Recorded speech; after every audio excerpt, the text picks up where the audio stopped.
Hi, everyone. Welcome back to the Physionic podcast. Today's episode is a really unique one because I decided that through the quarantine period the world is enduring, I might as well reach out to some of my friends in research and cover some topics they find especially fascinating. As such, I contacted my friend Garrett Bunce. Garrett is a neuroscientist and is currently pursuing his PhD in neuroscience, but he also has a background in engineering. When I first met Garrett, I was struck by how smart he is, and his love for neuroscience certainly shines through. In this episode, we dive into transhumanism, which is a concept I hadn't heard before this conversation, but if you think of uploading your consciousness to a system that can carry on your existence even after you die, that is a major concept in transhumanism. So we dive into consciousness, try to relate it to the brain. Garrett discusses some cutting-edge research and how machines may or may not be able to help human beings in the future. With that introduction out of the way, let's jump into the podcast. I hope you enjoy. Okay, so I'm going to have already done an introduction before this episode so people can actually get some sense of what's going on. So we can jump into a bit about your background. So Garrett, go ahead and jump into a bit of your background. So tell us a little bit, just like basically about like your research and then kind of your interests and things of that nature. Because my understanding is we're going to be going into a concept known as transhumanism, which is certainly something that's completely foreign to me. But when I reached out to you and I asked what you'd be interested in talking about, you mentioned that transhumanism would be one of those things. So I'm really pumped to get into it. So go ahead and take it away and talk a little bit about your research and back after this ambulance goes by. Yeah, sorry about these noises. Yeah, it's for you. Yeah, you can tell I'm home.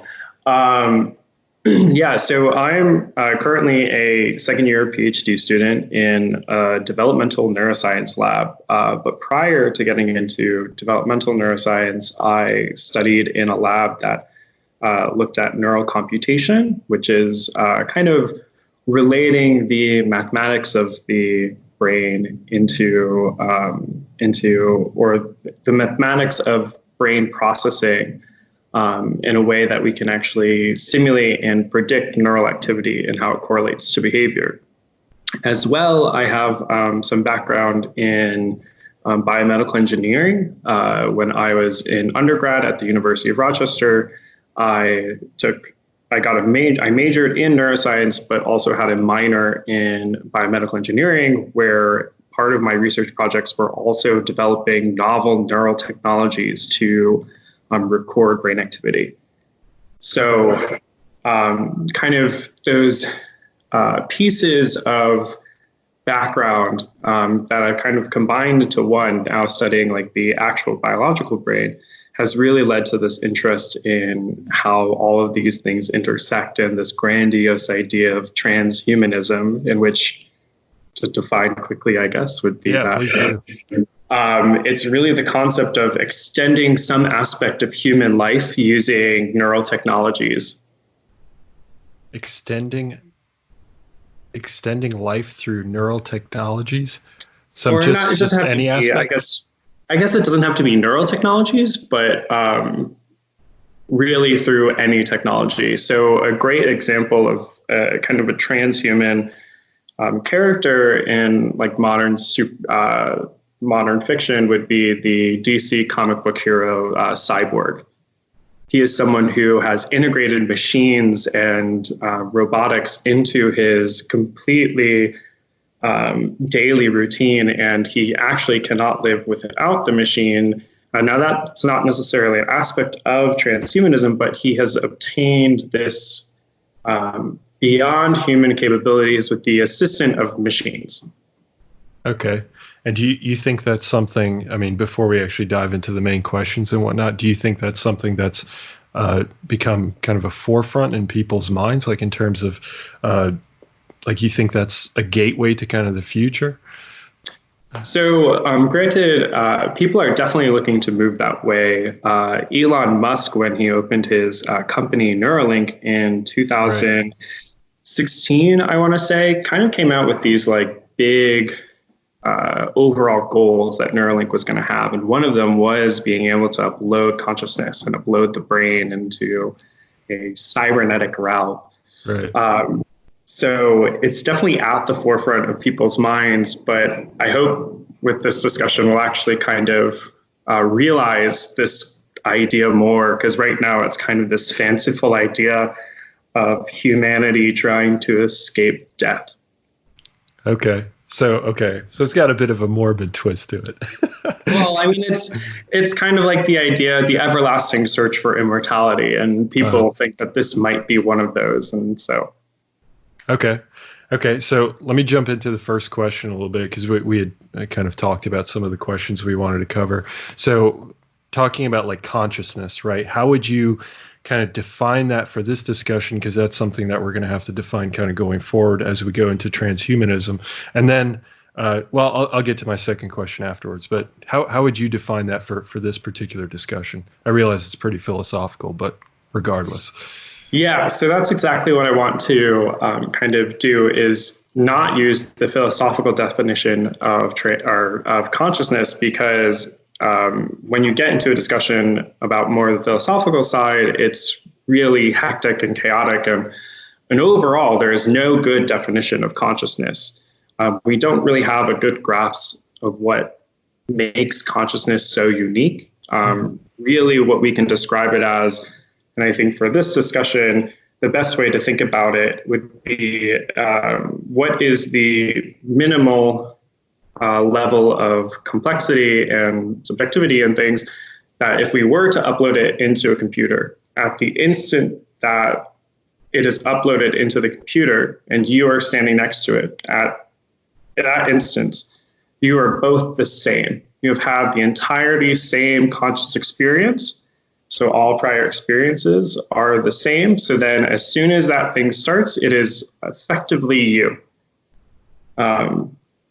So when we think about that, we break that down more, consciousness really can be defined as the qualitative, subjective, and unifying experiences that we all have.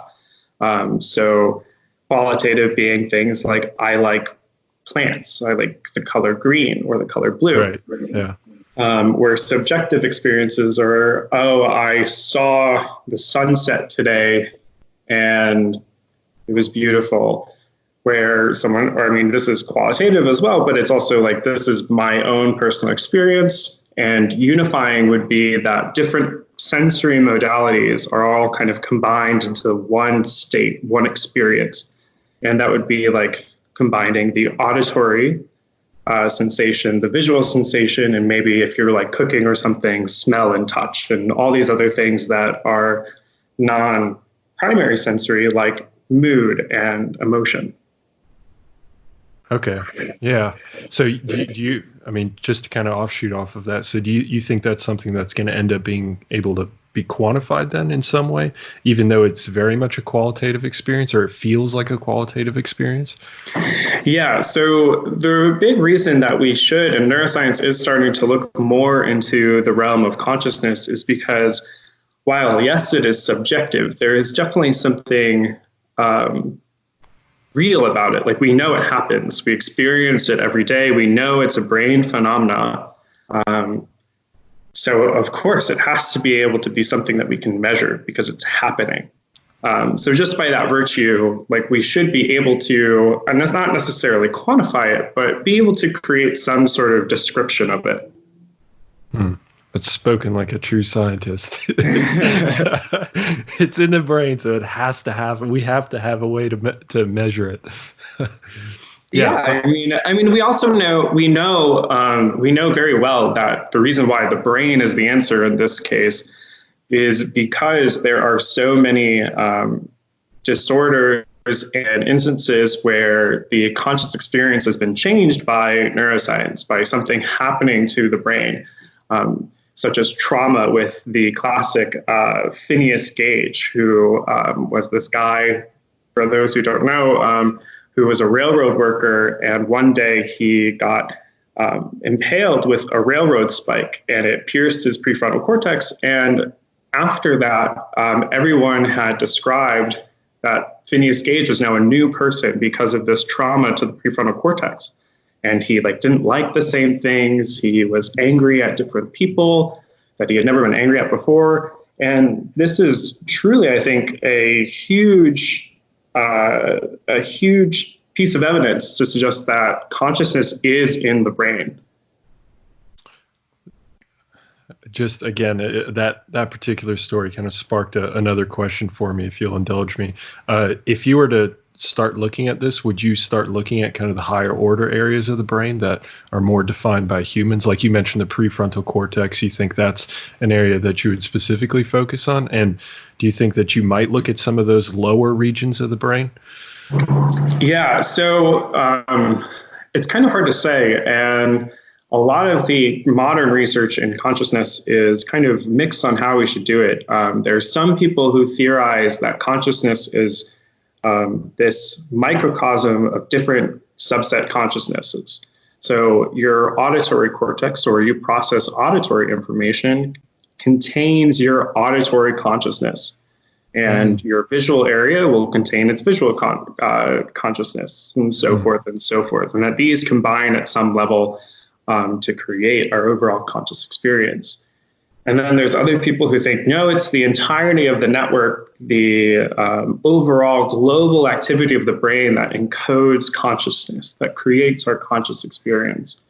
So where I would go is I'm kind of more on the, personally, and this is a very personal philosophy, is that I'm on the idea that where I'd be in the camp or school, that it's the overall activity, the global activity of the brain that kind of enables this conscious experience. And I suggest that because we just know that there's so many complex computations the brain must be doing. And in order to really create this unifying experience, it has to be due to the crazy level of networks that are just organizing themselves. And we can see that so beautifully when we look at large brain scans, that the network activity of the brain is always just so beautifully organized.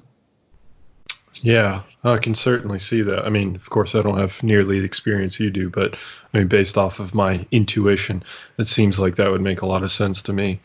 So let me jump into the next question. So we ended up wanting to discuss how is consciousness tied to biology and neuroscience? And I know you've touched on it a little bit, but if you want to go into a little bit more of that, or maybe like on a cellular level, like how would you exactly answer that?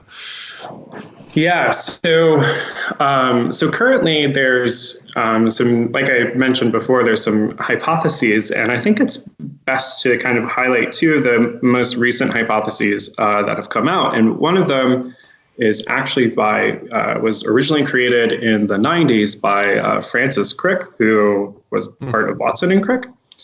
And he came out with this idea that there's this brain region called the colostrum.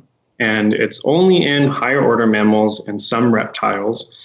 And it's this really small area of brain in between your cortex, which is this higher level processing, and your basal, like low level processing areas like thalamus and other very rudimentary biological processing areas. And this area called the colostrum has shown to be the most vastly connected part of the brain, where it is almost connected to every higher order area.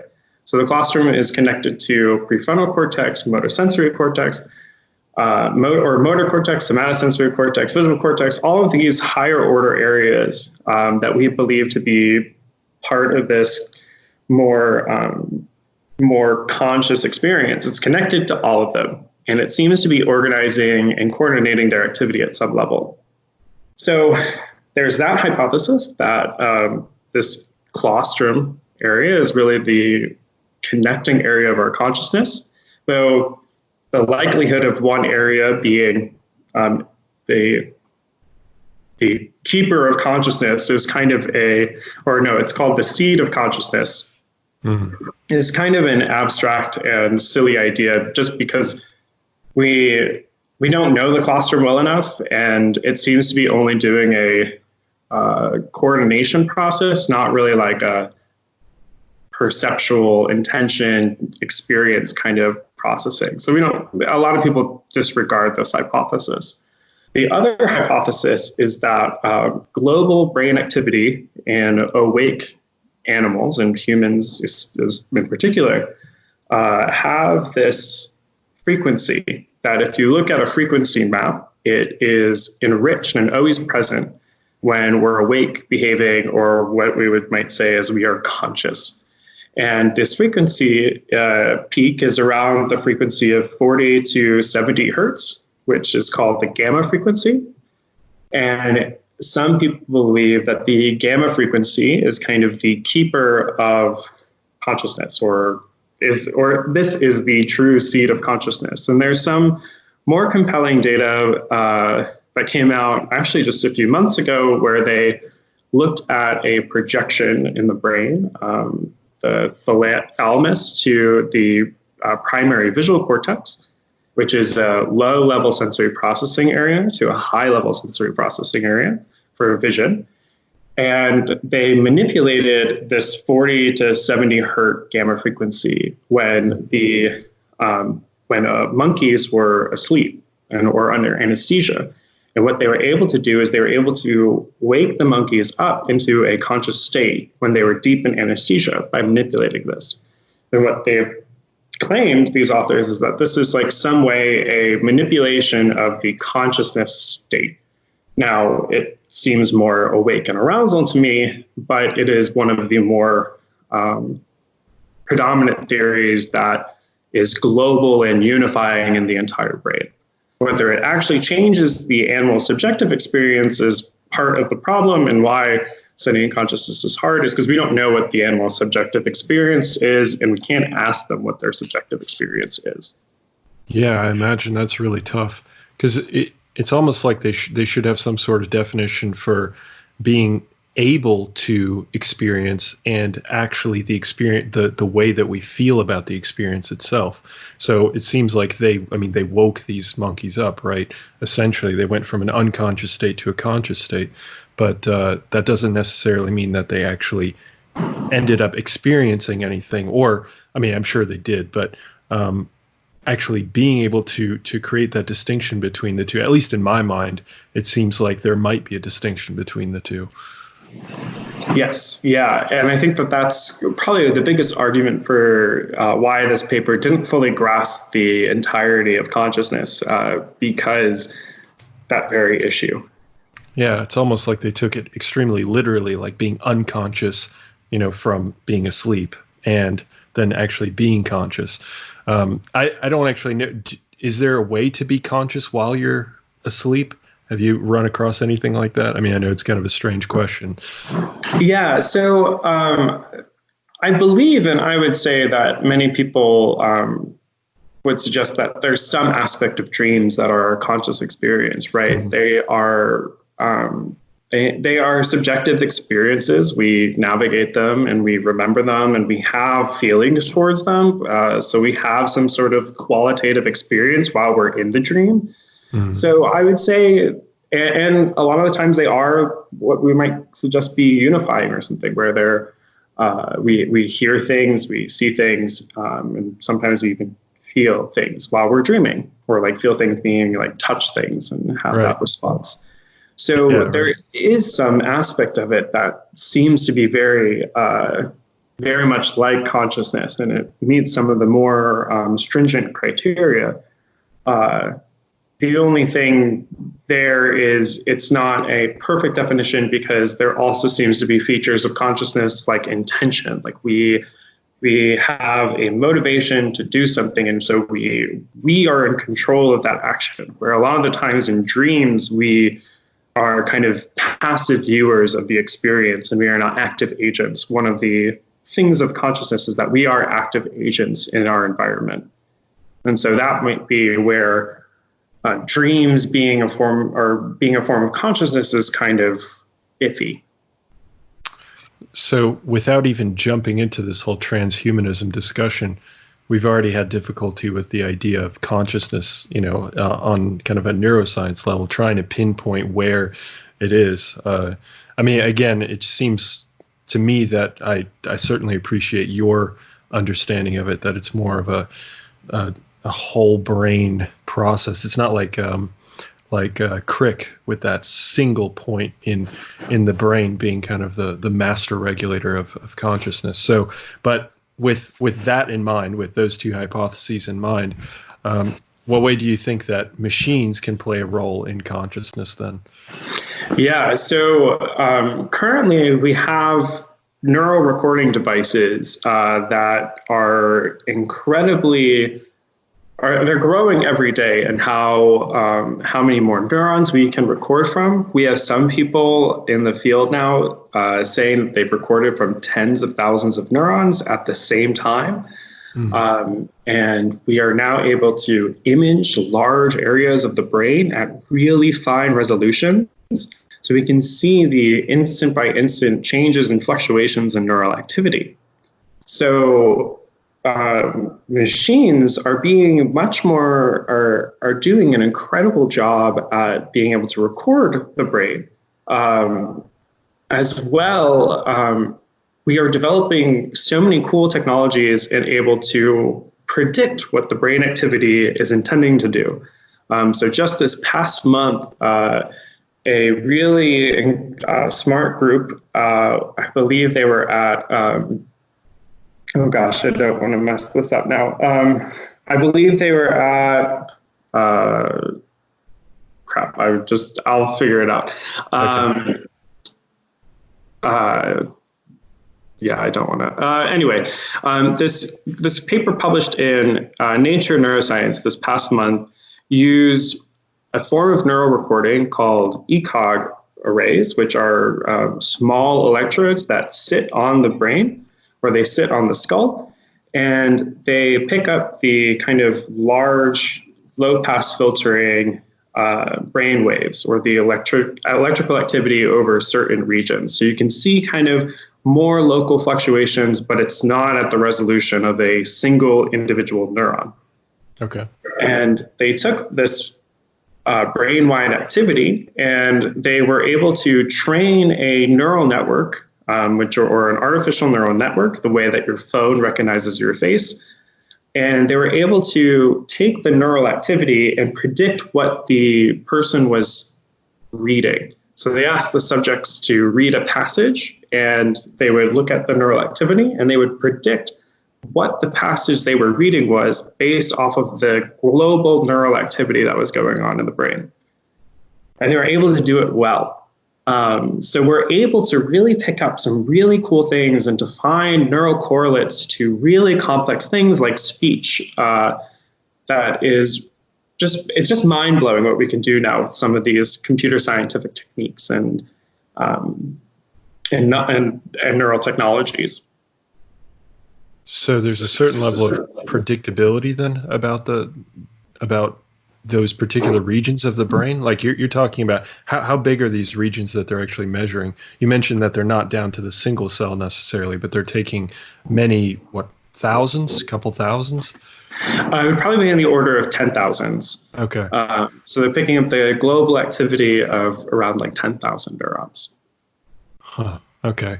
And they're going to, you think that they can end up translating that somehow to this transhumanism concept? I mean, I imagine that's not exactly what they're trying to do, but I mean, they're just trying to go from point A to point B. But you think overall, as scientists, society, and things of that nature, that we can actually take some of that information and some of that technology and start moving it towards a concept like transhumanism?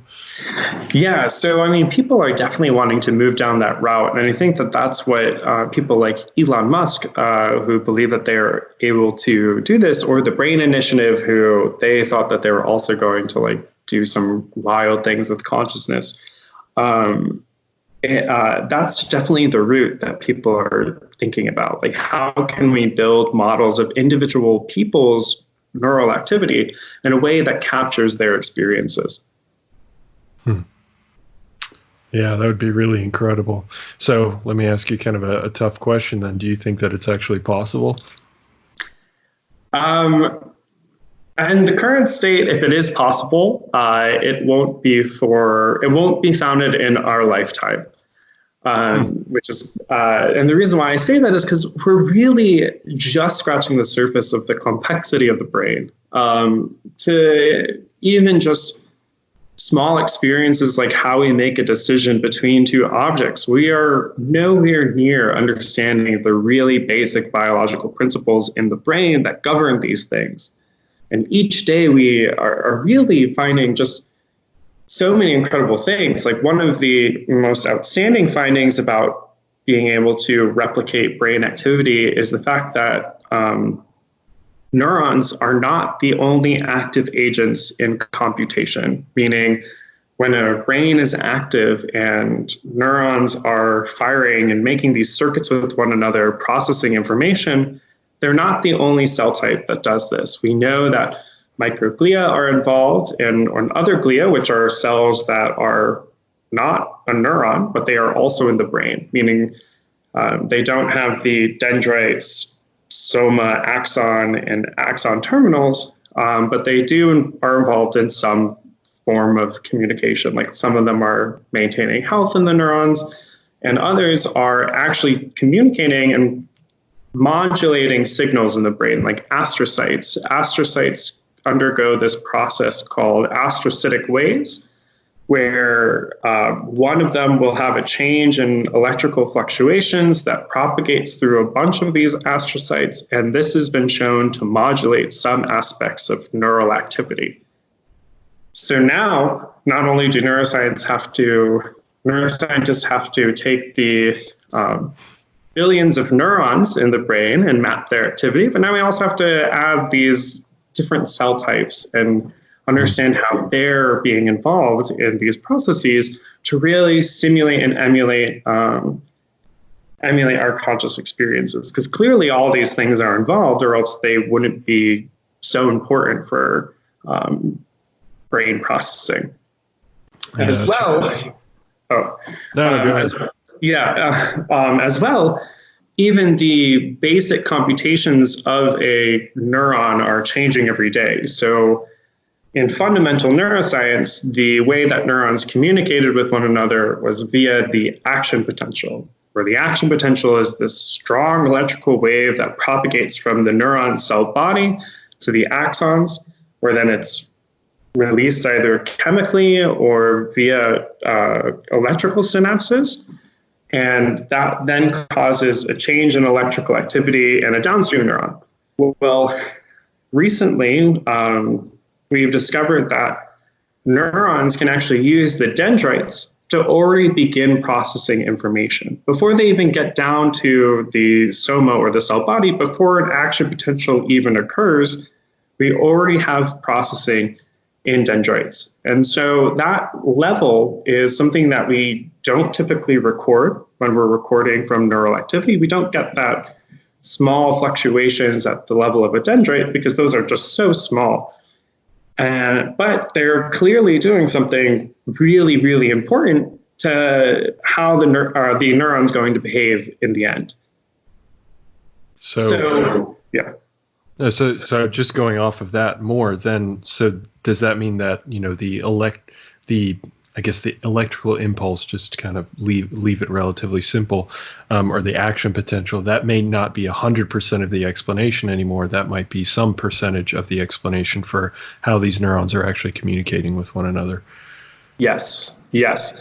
And I think the greatest example of this would be another paper came out this past January that showed that neurons can do a basic processing, the exclusion OR function, which is, or XOR, or the exclusion OR, and the AND function, which are two computer science functions where if an integrator, which integrates information, receives the same input from two different sources, it won't fire. But it receives two different inputs, it'll fire. That's the exclusion OR. And the AND function is if it receives the same input, it'll have a positive output, but only in that case. So this was a complex thing that we kind of knew that neurons did, but we didn't know where they did it. Well, this paper just this January showed that neurons can compute the exclusion OR and the AND function in dendrites by dendritic processing. So that showed that really fundamental aspects of neural computation are done at the level of dendrites, not at the level of cell bodies. So that's just adding and adding so many layers of complexity to really begin to understand this global activity and be able to map the global activity into a computer simulation. And correct me if I'm wrong, but I guess the original thought process was that a lot of this stuff happens at an area called the axon hillock, the kind of integration of these different signals. And now you're telling me that a lot of that processing actually happens far before it actually reaches that point. So just to conceptualize that for other people, well, kind of talk just really basically about how a neuron is actually constructed for those individuals that don't know what a neuron really is, kind of the three main components. Yeah, so the three main components would be the dendrites, which receive all input from other neurons, the cell body, which is kind of where all those, all the different inputs from different dendrites are integrated. And then you have the axon, where the signals leave. And this area that you mentioned, the axon hillock, is kind of the epicenter of the integration where all these signals come to. And there's the decision point, we'll call it. It's not really a decision point because the neuron doesn't know what a decision is. But it's this point where if there's enough positive activity, the neuron will begin an action potential or begin an impulse. Or if there's not enough positive input, then the neuron will no longer fire. So it's kind of that decision point, and it's also the point at which a lot of people have suggested neurons are binary variables, where they either fire or they don't. And that's kind of the point where we thought that. But now with this dendritic processing stuff, we kind of are realizing that, wow, even these smaller, minute fluctuations are very, very critical to the overall processing of a neuron. Yeah, it really seems that way. Stuff I definitely had no idea, but I guess that's why you're the neuroscientist. So we've got all these different. You said the word computation a number of different times. Could you talk a little bit more about how to a person with an untrained ear, if they hear computation, which sounds like computer, and then they hear neuron, they're trying to merge the two worlds together of biology and neuroscience with kind of a computer. So how would you kind of explain those two terms together? Yeah, so using the computer as a great analog. I think there's much debate on whether or not the computer analogy is good or not, but I think it's a good way to talk about people. Is clearly the brain is a information processor. We see things about color and shade and shape, and we are able to kind of build our sensory world that has such richness to it based off of very low level details. Like, say, our retina only can perceive 3 colors. And so from those 3 colors, we actually get the richness of the color spectrum that we have based off of combining the activities of these different colored retina or cones. The different colored cones combine in some way to allow us to see things like purples and yellows. So clearly the brain does some form of computation or information processing, and a computer also does some form of information processing. We give it an image and we ask it to recognize our faces in it. That's processing the information of the image or the inputs to it. And so the way that these things do it is they work in networks of information processors, where we'll have like integrators that kind of grab all the information from what they see, say the image, They grab all the pixel values for color.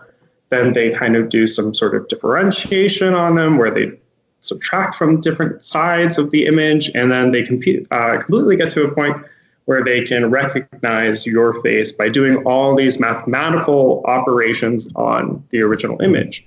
Well, we think that neurons do some sort of mathematical operations in order for us to process the information that we have.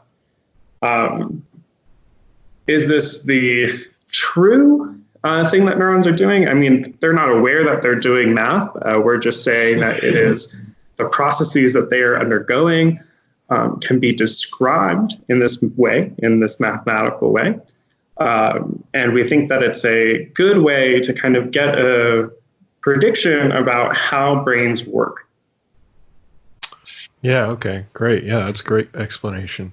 So let me jump back to transhumanism. We talked about how that you've just explained how difficult it's going to be for us to get to that point. And you also mentioned that it's probably not going to be within our lifetime. Although I do plan to live to be 250 years old, so we'll see. But so what do you think it would take? Like, what do you think we would have to understand for us to get to a point where we can actually have this transhumanism become a reality? Yeah, so what we would need to understand is, I mean, first we would need to have a good definition of consciousness. We would need to be able to define it in a way that we can really get at it biologically. And I think once we start to get at it biologically, we will then uncover the fundamental principles that describe our biological consciousness. Because there's some things that we don't even scratch the surface on with consciousness and its relation to the brain, like things like learning and how we change our conscious experience over time and how we even develop a consciousness. A lot of people might argue that babies aren't even conscious agents because they are purely reactionary. So at what point and what biological processes indicate this transition from non-conscious babies to conscious toddlers or something?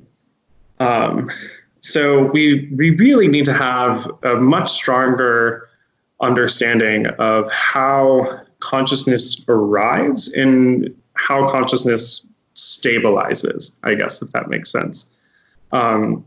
Because we know that there are so many, the brain is so good at adapting to environments and stimuli and experiences that clearly the consciousness has to be an updatable process. And what neural aspects indicate this updating process are also completely unresolved. So to get to that, I think we have to have those things answered as like, what is consciousness at time zero? And then how does consciousness evolve delta time and how time changes? I think that's what we'll need. So I think that that's what makes it so long away. So that it sounds to me like that would be just a first step, though, right? Like if you just are able to get a concrete definition of really what it is, and then from there, from a biological aspect, you think that we would have to fully understand or be able to map, or like, how do you think that we would probe the question to a point? So we would have to understand how neurons function. Obviously, that's kind of the classical way of understanding it. But now you're mentioning that these astrocytes also have different methods of communicating and have an impact on their environment beyond just kind of their support role. And then you're also saying that dendrites now have, it seems, I guess what I'm asking is there's so many different things that are, and you keep mentioning like January. Oh, and in January they came out with this and they came out with this. And it's just like, we seem to be discovering all these different things, but we're not actually getting to a point where we're like, okay, I think we got a pretty good grasp of this. Now we can actually attack this particular issue. Yeah, I mean, that is the true crux of the problem. We don't understand some of the most basic ways that neurons communicate with one another. And it seems like you pointed out that every day something's changing about how we think neurons process things. which is an exciting time to be in neuroscience because we're really getting at this point where we finally have the technology and tools to ask these basic questions. But like you're realizing, they're very basic. They're very surface level of to how neurons actually communicate. So we will definitely need to understand these computations and how these neurons communicate with one another far more greatly than we do now to even consider the idea of simulating a conscious experience or entering this transhuman state, because not only do we need to understand what consciousness is, but we also need to understand what a neuron does. Yeah, and what I will say about neuroscience that I think is really unique about neuroscience that essentially any other organ system or just any system in the body is that not only are you figuring out the basics, like you can figure out the basics of, like, let's say, how the heart functions, you can figure out the basics of how the liver functions, but once you figure out the basics of how the brain functions, suddenly then you can start probing questions that are far, far deeper, just like you're mentioning with this transhumanism thing, which with the liver, I mean, it's not like people are suddenly going to have these deep philosophical discussions or, highly society impacting questions that are going to come from studying the liver. Not to say that the liver isn't this incredible organ. It is. The entire body is. But that is something that's really unique about neuroscience specifically. Yeah, so even just getting to the point where we stop having these philosophical questions and can really start asking this in an unbiased way will be a huge step forward. Yeah, no doubt. Okay, so I do have one more question. Well, at least one major question. Let's say that we can eventually accomplish getting to a point where we've mapped as much as we need to map so that we can get to a point where we can achieve this level of transhumanism. How do you think that's going to impact society? How do you think that's going to impact humans? How do you think that's going to impact kind of the individual understanding of consciousness? Like, where does that kind of take you in terms of, like, once we've achieved it, what do you think is going to happen? Yeah, so some people would probably argue that we would no longer be human, as we have cheated death, and death might be one of the most important aspects to us being human. So maybe if we can upload our brains into computers, we no longer have the fear of death. So that might be something that we completely lose a lot of the things that we thought were human. Because a lot of our stories and our history is based on death and death as a variable. So we might see a huge cultural shift. There's also the idea that, it might be a completely revolutionary experience in the sense that this will definitely be incredibly expensive. And so only the rich of the rich would be able to perform this, because to simulate a brain, you would need trillions and trillions of gigabytes of RAM to process all of this. And so it'd be incredibly expensive. So that might be another source of cultural dissidence or cultural issues where we're now combating over these resources. And I think finally, which is something that I didn't really bring up, but I wanted to mention, and I think this might actually be a good time for it, is that there's this idea in transhumanism and uploading our brain into a computer is that once you upload your brain into a computer, it is no longer you. It's like it's called the teleporter problem, where if I upload my consciousness into a computer, from that instance, and as soon as the instance that it's done uploading, it is now a completely different entity to me. So I am not uploaded into that computer. A different entity that has many of the same experiences that I have is in that computer, but I am not in that computer.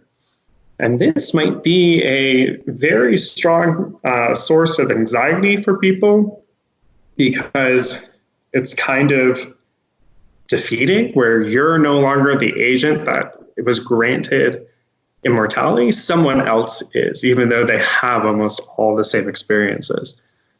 So, yeah, I mean, those are kind of the ways that I would imagine it shaping our humanity. There's several pieces of fiction that have tried to probe at the idea of what it would be like to upload our computers into brains, which one of them being Permutation City, which I actually had recently read. And that kind of got to the expense and kind of the teleporter problem, and how it's not really you in the computer. And as well as there's actually a beautiful video game, surprising or not, called Soma, based off of a neuron that looks at transhumanism, kind of the horrifying aspects of transhumanism, and if this teleporter problem is true, how that would create and instill extreme anxiety into individual agents and individual people. Yeah, those are fantastic points. I mean, even thinking about it some based on what are your points that you're talking about with once you upload it, it's essentially like a secondary you, and then that's kind of the thing that ends up existing after you. But I wonder if, let's say you experience, I don't know, let's say 75 years worth of experience, and it's changed your brain and it's done all these different things to your brain. Some of them have been discovered, some of them haven't at this point, but let's just say all of them have been discovered, and then you upload that.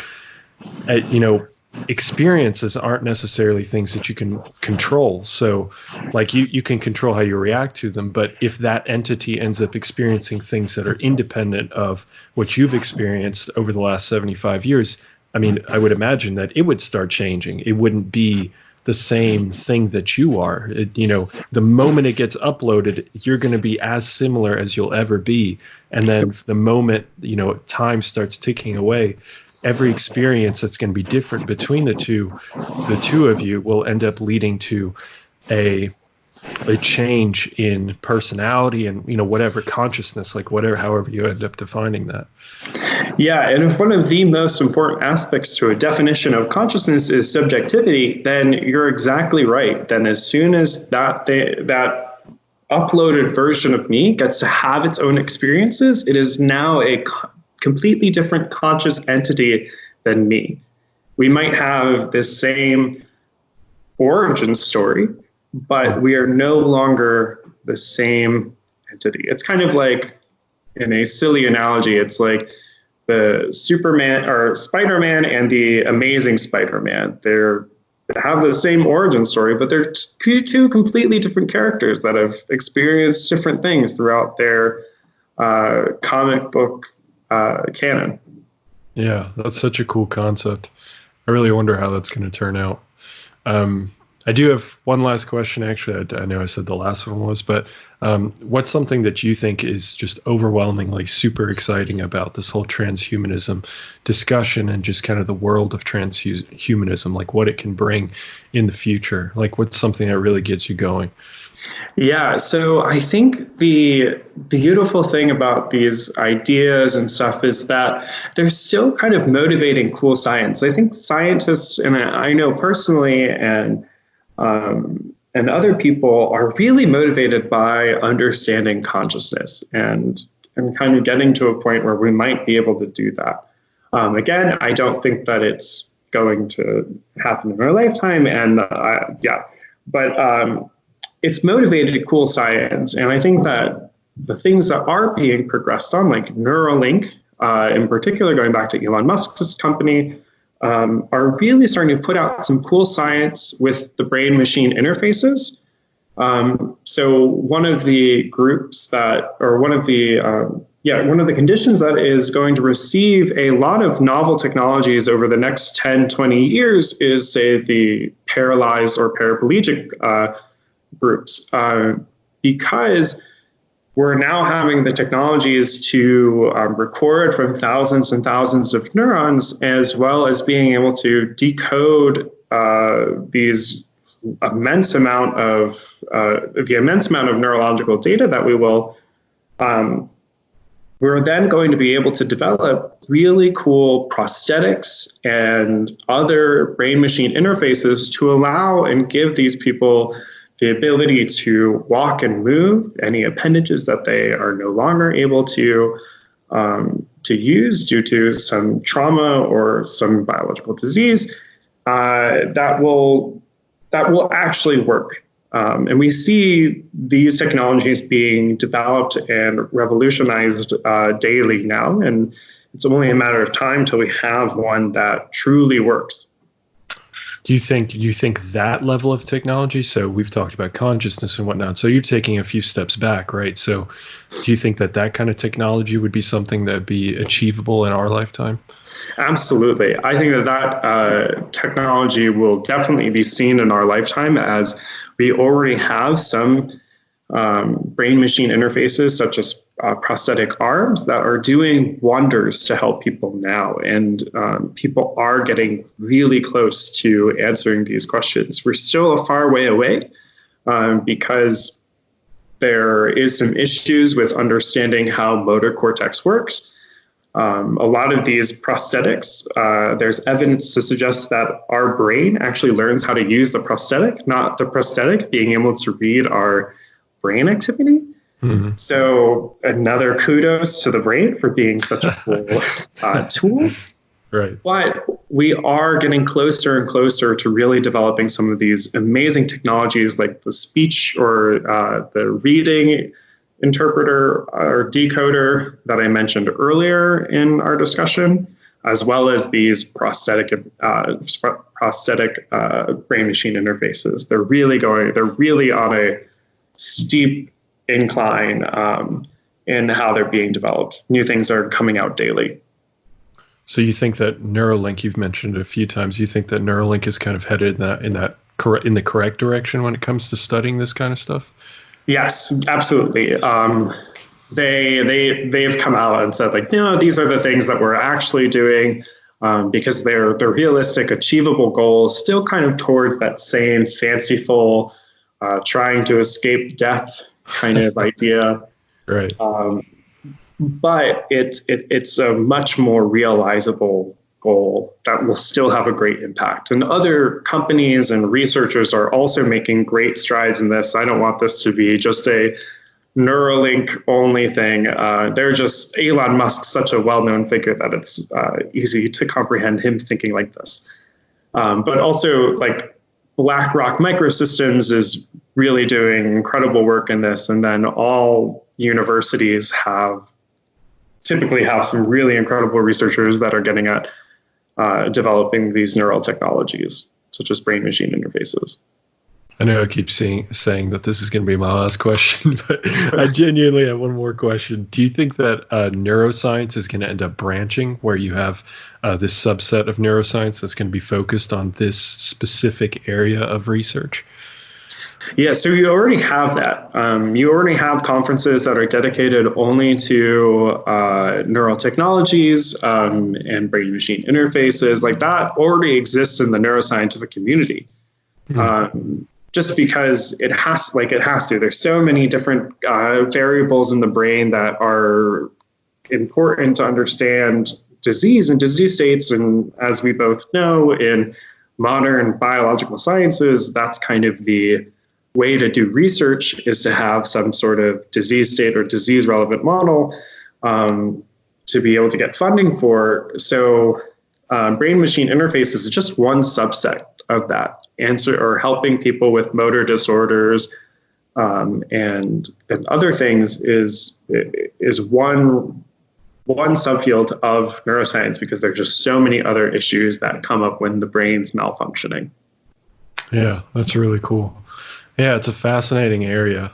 Again, like I said, I had no idea about any of this stuff, so I'm really happy to have you come on here and actually explain a lot of like what's going on. Like, I mean, of course, I had a classical understanding of how neurons work and whatnot. So even learning about these differences in the dendrites and learning about what you call the astrocyte waves or something, astrocytic waves. Yeah, astrocytic waves. Yes. Yeah. So learning about that stuff, it's just stuff that I've never come across. So it's cool to get somebody on who is reading, that literature, that's reading kind of that cutting edge literature and is able to talk about this stuff in with more detail and with more information than I can at this present moment. So thanks again for coming on. And I hope that people that listen to this will have a better appreciation of kind of transhumanism and how difficult it is to learn about consciousness and define consciousness and create some sort of model for tracking down consciousness. It seems like we're chasing it as opposed to really studying it at this point. Yeah, I mean, that's, I think, exactly what it is. And I definitely hope that, people just come and appreciate how complex this organ in your head is. If they didn't already. Yeah, absolutely. It's so much more complex than people understand. Yeah. Okay, well, cool. Thanks for coming on and thanks for talking. I really appreciate it. Yeah, thanks for inviting me, Nick.